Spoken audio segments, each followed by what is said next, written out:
So I had a life-changing moment with my pops, because I grew up, we talking about gay boys, we telling folks they do something soft, they a F. And he hit me one day, he was like, what is an F? Fuck boy. Not that word. Fuck boy. What you call your daddy last week? I did not. You did. Your mama. I hope your mama see this. You said FN. So I thought he was a fuck nigga back then. Yeah. So that what we're talking about. Then. Oh, okay. That's what we're talking about. That's not what I'm saying. I'm saying the other F word. I got what you're saying. Yeah. Don't be offensive, bro. Come on. Anyway. Yeah. But my pop, he came to me one day and he was like, bro, I grew up in a time when we would literally cross the street to go chase down somebody that was gay, go beat them in the street.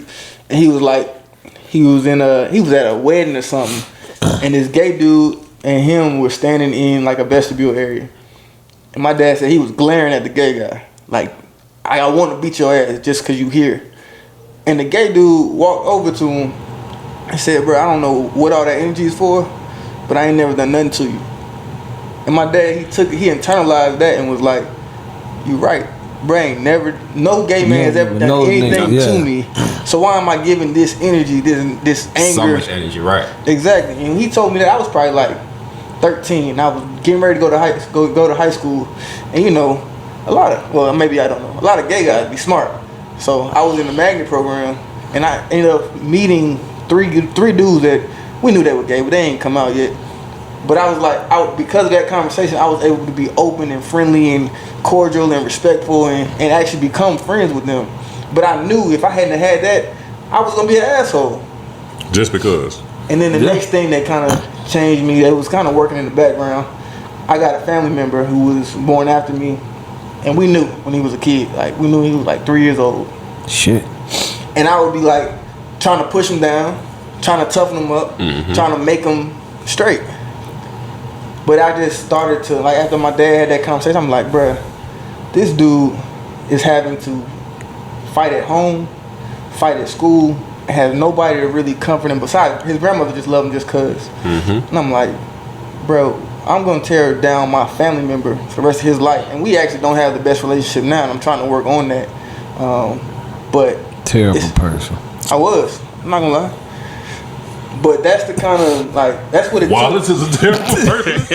Jesus Christ. It's a slow Friday. Go ahead, man. I'm sorry.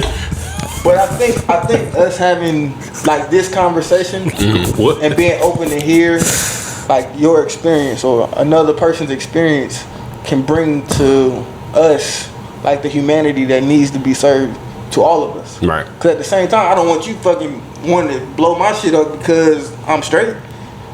But that sounded crazy.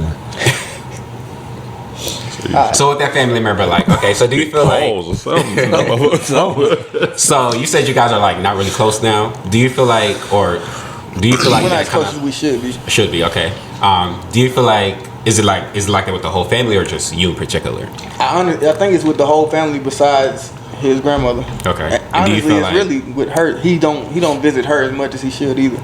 So do you feel like if you guys ever had a conversation where you feel like because of the way he grew up and being an outsider that affected the way he is with you guys? And that's what I want to do now. Okay. Like I talked to him last week and it was like, bro, I just want to have lunch with you. And he don't know that that's my intention. But right. That's my intention is I want to try to reconnect or put this puzzle back that we destroyed when you were younger. Right. Because I didn't know what the fuck I was doing. But once I got some relationship, some connection to it, I was like, you know what? My man went through a traumatic experience in his family. And he needs somebody to reach out. He needs all of us to reach out, but somebody got to start the healing process. The conversation. It do be like that because, you know, you grow up and you feel like, okay, I'm isolated. Not because the family necessarily like isolated you, but you feel like you're so different. It's kind of like, okay, with me, I'm like, okay, I feel like I'm so different. Like I don't want to put myself in that situation to be judged or like, you know, to be looked at differently. So I'm just gonna be like, all right, I'm gonna just stay back, you know, keep my distance.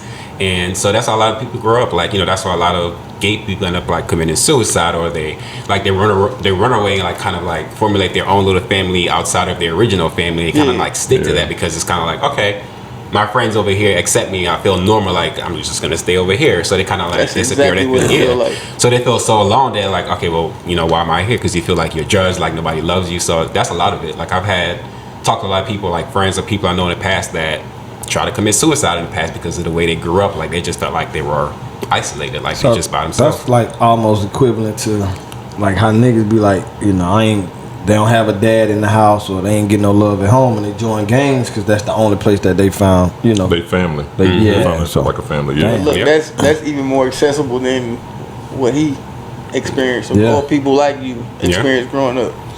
But then it's like we're just like normal people. Like we don't. And it's not that we stop want saying that shit. But no, we're just like it's real normal people in the though. world, like regular we really people in didn't the look world. at No, Yeah, I regular know.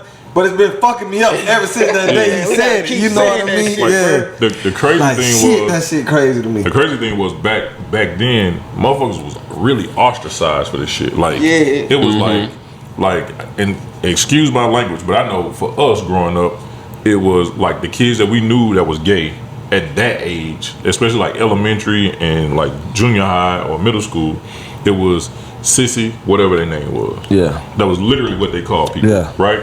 And I was like, bro, like y'all don't even, like I remember one dude, he's a joke, and that nigga was loud as fuck. And I remember I said, but how you know? Everybody like, damn, Tario, how do you know? Yeah. And that was, after that, he ain't said no more.